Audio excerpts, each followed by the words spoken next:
So as you see, I'm putting down the treatment prior to the shampoo.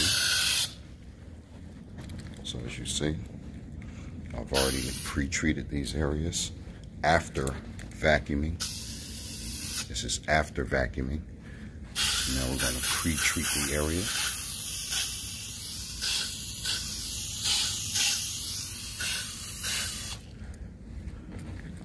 I'm going to pre-treat the area.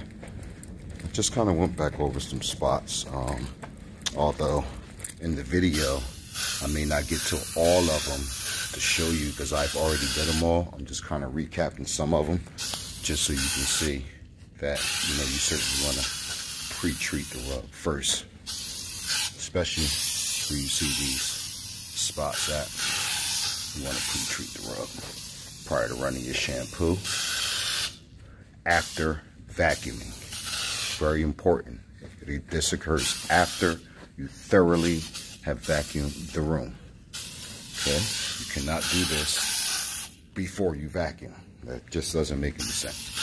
So, here we go. Again, I'm just kind of going over some of these areas again.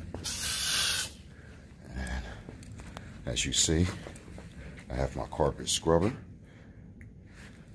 And then we'll hit it with the actual extraction machine.